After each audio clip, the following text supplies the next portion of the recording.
Hello dear students, I hope आप सब अच्छे होंगे। Today we are starting our new chapter our environment. Environment क्या है? It is the surrounding where organisms live. हमारे चारों तरफ जो भी हम देखते हैं, जो हमारे आसपास है, जहाँ हम रह रहे हैं, हमारा घर है, हम स्कूल में पढ़ते हैं या हम कहीं वैसे हम कहीं पर भी चले जाते हैं, जिस एरिया में हम रहते हैं, दैट इज़ द एनवायरनमेंट। अब एनवायरनमेंट एंड जो इकोसिस्टम है, both are interlinked with each other. तो हम डिफरेंसेस के फॉर्म में करते हैं। Environment it is the surrounding where organisms live, जहाँ पर ऑर्गेनिजम्स रहते हैं। इकोसिस्टम क्या है? It is the community, means वो एक ग्रुप है जहाँ biotic and abiotic components interact करते हैं विद ईच अदर। मीन्स उन दोनों की ही नीड होती है। बायोटिक कंपोनेंट्स को एबायोटिक कंपोनेंट्स से ही अपनी सभी जरूरतों को कंप्लीट करना है और वो उनसे इंटरेक्ट करके ही आगे प्रोसीड कर पाते हैं। Environment comprises the physical components. Physical components means like soil, air, humidity which is present are us, that is an environment. Ecosystem यहाँ पर biological components होते हैं, like organisms हैं, food chain हम देखेंगे कि एक ट्रॉपिक लेवल से सेकेंड ट्रॉपिक लेवल में वो एक दूसरे को ईट करते रहते हैं। It comprises biological components, means इसके अंदर कुछ ऑर्गेनिजम्स होते हैं जो एक दूसरे से इंटरेक्ट करते हैं। Environment provides a living space for the elements, हमें वो स्पेस प्रोवाइड करता है जहाँ हम रह सकते हैं। एंड इकोसिस्टम क्या करता है? इंटरेक्शन प्रोवाइड करता है, मीन्स उनके बीच में जो रिलेशन है, कैसे वो एक दूसरे की हेल्प कर रहे हैं। It provides the condition to live, जहाँ हम रहते हैं वो कंडीशन प्रोवाइड करता है। यहाँ ये क्या करता है? रिलेशन बताता है between the component living and the non living. It can be, environment can be macro और द माइक्रो। स्मॉल एनवायरमेंट भी हो सकता है, बिग भी हो सकता है। इकोसिस्टम या तो एक्वेटिक होगा या तो टेरेस्ट्रियल होगा, मीन्स एक्वेटिक के अंदर जो जीव रहते हैं एंड टेरेस्ट्रियल जो थल पर जो ऑर्गेनिजम्स रहते हैं। Organisms environment changes as it moves from one place to another. हम कहीं पर भी चले जाते हैं, कहीं गर्मी है, कहीं सर्दी है, तो वो क्या हो रहा है? एनवायरमेंट चेंज हो रहा है, मीन्स वेदर चेंज हो रहा है। लेकिन जो इकोसिस्टम है that will remain the same. कहीं भी हम जाएंगे ecosystem will remain same, means जो वाटर के अंदर ऑर्गेनिजम्स रहते हैं वो वाटर में ही रहेंगे एंड जो लैंड पे रहते हैं वो लैंड के अंदर ही रहेंगे। Environment is just a place in time, कि एक टाइम में हम जिस प्लेस पर रह रहे हैं वही क्या है? उसका एनवायरमेंट। बट जो इकोसिस्टम है it depends on the essential life process, कि जिस लाइफ प्रोसेस पर हम डिपेंड कर रहे हैं that is an ecosystem. Now जो हम इकोसिस्टम के अंदर बात कर रहे थे बायोटिक एंड एबायोटिक कंपोनेंट्स की, what are these? Two types के कंपोनेंट्स होते हैं इकोसिस्टम में, abiotic and the biotic. Abiotic which are non living. तो यहाँ पर क्लाइमेटिक फैक्टर्स हो सकते हैं जो क्लाइमेट में हम देखते हैं, रेन, लाइट, विंड, टेम्परेचर, या फिर हमारी एडेफिक फैक्टर्स हो सकते हैं जो सॉइल से रिलेटेड, जो ऑक्सीजन या कोई मिनरल्स हैं, कोई गैसेज फॉर्म में है, लाइक सॉइल, मिनरल्स, ऑक्सीजन, ये सब प्रोसेस यहाँ पर हो सकते हैं। बायोटिक के अंदर फर्स्ट है प्रोड्यूसर्स, जो खाना बनाते हैं, which are the green plants. And अब प्रोड्यूसर्स को जो कंज्यूम करते हैं, दे आर द कंज्यूमर्स, जो प्रोड्यूसर्स से अपना खाना लेते हैं।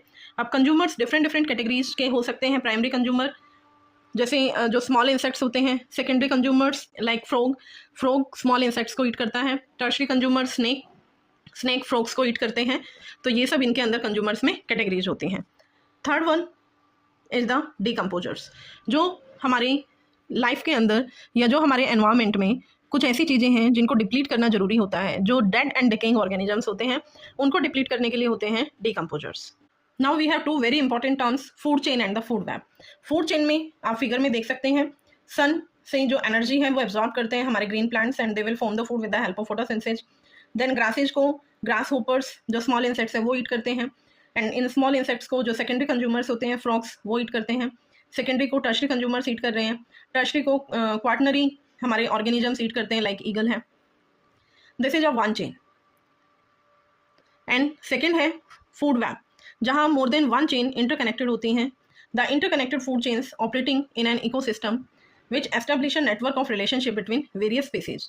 मीन्स एक चेन के अगर ऑर्गेनिजम्स को डेंजर है, कम है ऑर्गेनिजम, तो वो सेकेंड फूड चेन के ऑर्गेनिजम्स को ईट करना स्टार्ट कर देते हैं। तो इस तरह से वो एक वेब बन जाता है, जाल बन जाता है। This is the food chain, the sequence of living organisms in which one organism consumes another organism to transfer food energy. तो यहाँ से जो एनर्जी ट्रांसफर होती है वो 10% लोगों को फॉलो करती है।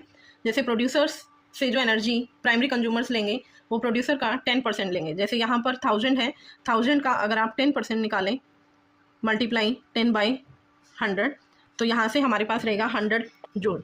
100 kilo joule energy primary consumers लेंगे। अब प्राइमरी कंज्यूमर से सेकेंडरी कंज्यूमर्स एंड 10% एनर्जी, अब प्राइमरी कंज्यूमर्स को सेकेंडरी कंज्यूमर्स ईट करते हैं तो इनके पास 10% एनर्जी जाएगी तो 10 किलो जूल रहेगी, टर्शरी के पास 1 किलो जूल। तो दिस इज द 10% लॉ, जहाँ पर 10% ऑफ एनर्जी ट्रांसफर होती है नेक्स्ट टॉपिक लेवल में। Very important point, what is 10% law. अब यहाँ आपको ये ध्यान रखना है कि जो सन से ग्रीन प्लांट्स एनर्जी एब्जॉर्ब करते हैं वो 1% एनर्जी एब्जॉर्ब करते हैं। अगर 1000 किलो जूल एनर्जी सन के पास है तो उसका 1% एनर्जी ही जाएगी ग्रीन प्लांट्स के पास, 1000 multiply 1/100, 10 joule. Now trophic levels means the levels of the organisms which are consuming each other.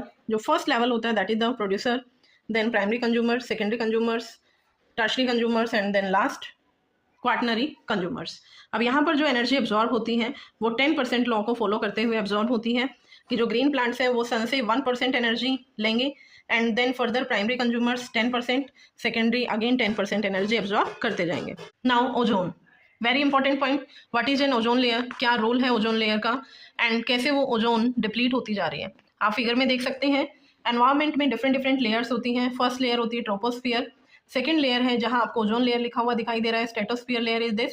Troposphere की जो लेंथ होती है वो 0 to 10 किलोमीटर होती है एंड 10 to 50 होता है हमारा स्ट्रेटोस्फियर, जिसके अंदर ये ओजोन लेयर प्रेजेंट है। Ozone is what, that is the O3 molecule. अब ये ओजोन बनता कैसे है, जब ऑक्सीजन मॉलिक्यूल टूट जाता है O+O में and one oxygen molecule again react करता है with the O2, then this ozone molecule combines. अब जब वो एक लेयर फॉर्मेशन कर लेते हैं that becomes the ozone layer. अब इसका रोल क्या है, ये हमें सनलाइट की जो अल्ट्रावायलेट रेडिएशंस है उनसे प्रोटेक्ट करता है।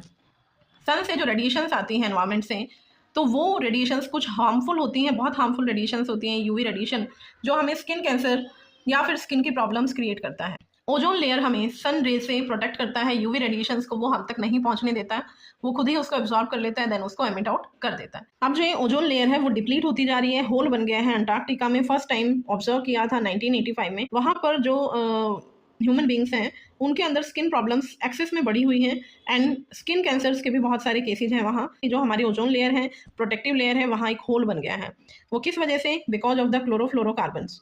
जो रेफ्रिजरेटर्स होते हैं, AC होते हैं, फायर एक्सटिंग्विशर्स, उनमें CFC यूज होती है। CFC से क्लोरोफ्लोरोकार्बन, क्लोरीन गैस निकलती हैं।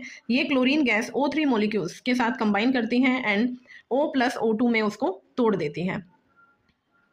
अब नेक्स्ट जो ये ClO मॉलिक्यूल बना ये अगेन Cl+O के अंदर टूट जाएगा। This again Cl molecule will combine with the O3। तो एक जो क्लोरीन मॉलिक्यूल है वो मिलियंस ऑफ O3 को ब्रेक कर सकता है। तो इस वजह से हमारी जो ओजोन लेयर है वो डिप्लीट हो रही है, क्योंकि आजकल हर कोई कूलिंग चाहता है, हर कोई AC में रहना चाहता है, हर किसी के पास फ्रिज है, तो जिसकी वजह से हमारा ये प्रॉब्लम आ रही है। अब इसको कंट्रोल करने के लिए हमारा एक प्रोग्राम बना है UNEP, United Nation Environment Programme, जिन्होंने कुछ स्टेप्स उठाए हैं कंट्रोल करने के लिए कि CFC प्रोड्यूस नहीं होनी चाहिए। एग्रीमेंट बना है, प्रोटोकॉल्स बना दिए गए हैं, जो उनको फॉलो नहीं करेगा तो उन पे फाइन लगेगा। 16 सितंबर को ओजोन दिवस मनाया जाता है, विश्व ओजोन दिवस, वर्ल्ड ओजोन डे, जिसमें हम इन प्रोटोकॉल्स को ध्यान में रखते हुए कुछ और न्यू ऐड करना है तो वो कर दिए जाते हैं। Now again very important point, biological magnification, बहुत बार एग्जाम में आया है। What is this? Magnification means the increase होना। बायोलॉजिकल मीन्स कुछ बायोलॉजिकल एलिमेंट्स हैं, कुछ कंपाउंड्स हैं जो इंक्रीज होते जा रहे हैं ऑर्गेनिजम्स में। वो क्या है? Increase in concentration of harmful chemical substances like pesticides in the body of living organisms at each trophic level of a food chain. Like trophic levels में क्या होता है, एक ट्रॉपिक लेवल के ऑर्गेनिजम्स को नेक्स्ट ट्रॉपिक लेवल वाला ईट कर रहा है, तो कोई भी अगर harmful chemical first trophic level में है तो वो ऑटोमेटिकली सेकंड ट्रॉपिक लेवल वाले ऑर्गेनिजम्स के अंदर चला जाता है, और वो जो अमाउंट है वो हायर ट्रॉपिक लेवल्स में इंक्रीज होती जा रही है। क्यों? जैसे ग्रास को खाने वाले जो ऑर्गेनिजम्स है, डियर हैं, अब एक ग्रास के अंदर मान लिया 10 ppm पेस्टिसाइड है। ppm इज द यूनिट, जैसे हम डिस्टेंस को मीटर सेंटीमीटर में मेजर करते हैं, सेम अमाउंट को यहाँ 10 ppm से मेजर किया है कि ग्रास के अंदर 10 ppm है। अब डियर एक ग्रास के प्लांट को तो नहीं ईट करेगा, वो मोर देन 1 ग्रास प्लांट ईट कर रहा है, तो उनके अंदर 10 + 10 + 10 होते हुए वो इंक्रीज होती चली जाती हैं। अब लॉयन डियर को ईट करेगा, अब लॉयन एक ही डियर से उसकी लाइफ नहीं चलेगी, वो और भी डियर्स को ईट करता है, तो वहाँ से एक डियर में मान लिया 200 ppm है, तो वो सेकेंड डियर को जब ईट करेगा तो लॉयन के अंदर 400 ppm चला जाएगा। अब है biological magnification in the living system. जैसे पानी के अंदर अगर कोई भी केमिकल है, उस पानी को स्मॉल जो हमारे प्लैंक्टन्स होते हैं, वाटर लिविंग ऑर्गेनिज्म, जब वाटर मॉलिक्यूल्स को ड्रिंक करेंगे तो वहाँ पर जो भी केमिकल्स हैं वो उन प्लैंक्टन्स में चले जाएंगे। फिर स्मॉल फिश प्लैंक्टन्स को ईट करेंगी, अब बहुत सारे प्लैंक्टन्स को वो खाती हैं, तो वहाँ से जितने भी केमिकल्स हैं वो फिश के अंदर चले जाएंगे। अब जो बिग एनिमल्स हैं लाइक बर्ड्स हैं, बर्ड्स फिश को ईट करेंगे। अब एक बर्ड बहुत सारी फिशेज को लेता है तो उन सब के अंदर जितने केमिकल्स हैं वो स्टोर होते चले जाते हैं, बिकॉज जो हार्मफुल चीज़ें हैं वो स्टोर होंगी और वो हमें बॉडी में प्रॉब्लम देगा। नाउ इकोलॉजिकल पिरामिड्स, पिरामिड्स के फॉर्म में रिप्रेजेंट करना कि किस टाइप का पिरामिड है, जो नंबर है या मास है वो लोअर लेवल्स का ज़्यादा है या हायर लेवल्स का, ट्रॉपिक लेवल्स का ज़्यादा है, तो उसको हम पिरामिड की फॉर्म में रिप्रेजेंट करते हैं। तो यहाँ पर हमारे 3 टाइप के पिरामिड हो सकते हैं, फर्स्ट स्ट्रेट, सेकंड रिवर्स, जैसे ये आपको दिख रहा है ट्रायंगल की फॉर्म में नीचे की तरफ, एंड देन रोम्बॉइडल। रोम्बॉइडल में क्या होता है कि जैसे नीचे आप देख सकते हैं यहाँ पर लेवल कम है, फिर बीच में ऑर्गेनिजम्स का नंबर ज़्यादा हो जाता है, नेक्स्ट हायर लेवल्स का फिर से कम हो जाता है, तो रोम्बॉइडल शेप। अब यहाँ क्या होता है, जैसे हम नंबर्स की बात करें कि फर्स्ट ट्रॉपिक लेवल में जैसे ग्रास होती है, ग्रास का नंबर ज़्यादा होता है, अब उसको जो इंसेक्ट खाएंगे उनका नंबर कम हो जाता है। फ्रॉग बहुत सारे इंसेक्ट्स को, एक फ्रॉग बहुत सारे इंसेक्ट को खा सकता है तो उनका नंबर कम है, एक फ्रॉग ही ईट कर रहा है, तो नंबर कम होने की वजह से यहाँ पर जो पिरामिड आएगा दैट विल बी स्ट्रेट। अब वाटर के अंदर अगर हम देखते हैं पैरासिटिक में, अब जो बैक्टीरिया होते हैं जैसे डेड एंड डिकेइंग कोई भी ऑर्गेनिज्म है, एक ही ऑर्गेनिज्म के अंदर बहुत सारे हजारों हमारे बैक्टीरिया डेवलप हो सकते हैं, तो बैक्टीरियाज का जो नंबर है वो ज़्यादा अमाउंट में है देन दैट ऑर्गेनिज्म, तो इसीलिए यहाँ पर जो पिरामिड आएगा दैट विल बी रिवर्स।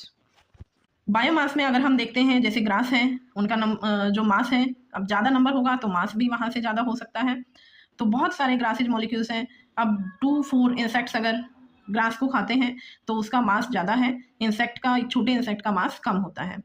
अब एक फ्रॉग है, फ्रॉग एक इंसेक्ट, 2 इंसेक्ट, 3 इंसेक्ट नहीं खाएगा, वो हजारों इंसेक्ट खाएगा, तो टोटल जो वहाँ से मास आएगा वो क्या होता चला जाएगा, डिक्रीज। पानी के अंदर अगर हम देखेंगे तो पानी के अंदर जो बिग फिश होती है, शार्क होती है, उसका मास है वो सबसे ज़्यादा होता है देन द स्मॉल फिशेज, तो यहाँ जो पिरामिड है वो रिवर्स है। एनर्जी का पिरामिड ऑलवेज अपराइट होता है, स्ट्रेट होता है, क्योंकि जो एनर्जी ट्रांसफर होती है from one level to next higher level वो डिक्रीज होती चली जाती है। 10% एनर्जी ही ट्रांसफर होती है एक ऑर्गेनिज्म से नेक्स्ट ऑर्गेनिज्म में। के कुछ मेथड्स हैं, जब हमें डिस्पोज ऑफ करनी होती हैं चीज़ें तो हमें बहुत ध्यान रखना चाहिए ताकि हमारे एनवायरनमेंट को कोई हार्म ना हो। तो 2 टाइप्स के ऑब्जेक्ट्स होते हैं डिस्पोजेबल में, मटेरियल्स में, biodegradable and the non biodegradable. Biodegradable वो हैं ऑर्गेनिजम्स या फिर हमारे जो सब्सटेंसेज होते हैं which can be decomposed by the action of micro organisms like fruits, vegetable pills. Non biodegradable के अंदर जिनको हम डिग्रेड नहीं कर सकते हैं like plastic, polythene, metals, synthetic fibres. तो अब हम इनका डिस्पोज ऑफ कैसे करना चाहिए, हमें किस तरह से हमें ध्यान रखना चाहिए ताकि हमारे एनवायरनमेंट में कोई स्पेसिफिक कोई प्रॉब्लम ना आए, तो उसके डिफरेंट मेथड्स हैं।